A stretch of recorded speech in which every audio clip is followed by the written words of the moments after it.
in this question,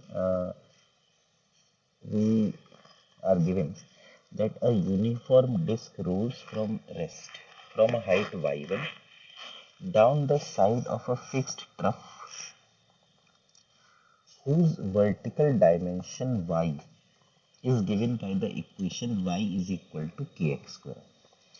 The disk does not slip from A to B, but the surface of the trough is frictionless from B to C. It means that this part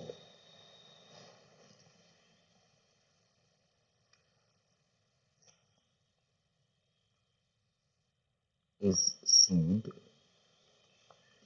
and this part is rough. The disk reaches a height y2. Okay, so 3y2 upon y1 is. So in the left hand side,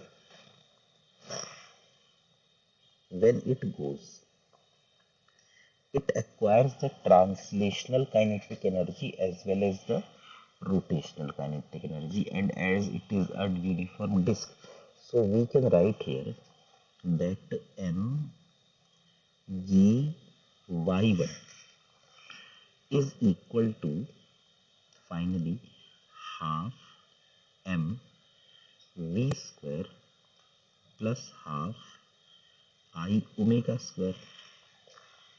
So mgy1 is equal to half m v square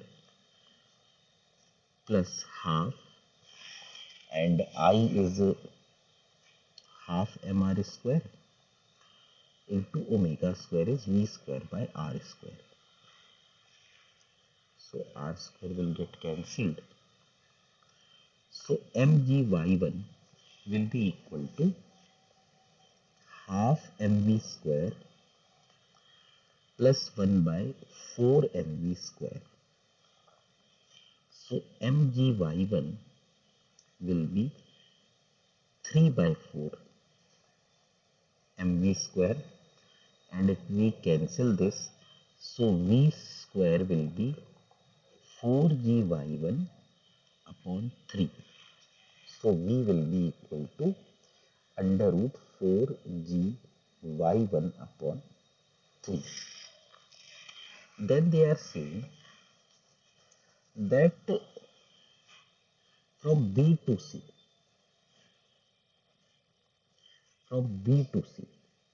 it is frictionless. So in this case, the omega will remain same, only the velocity will change, and now it goes up to a height y2. So we can write here that at the bottom half mv square plus half I omega square is equal to, when it reaches a height y2, then potential energy will be mgy2 plus there will be some rotational kinetic energy still left, half I omega square. So this will get cancelled. So half m v square we have 4g y1 upon 3 is equal to m g y2. So we will get m and m will get cancelled, g and g will also get cancelled. This will be 2y1 is equal to 3y2. So they are asking what is the value of 3y2 upon y1. So the value of 3y2 upon y1 will be equal to 2. And this will be our answer.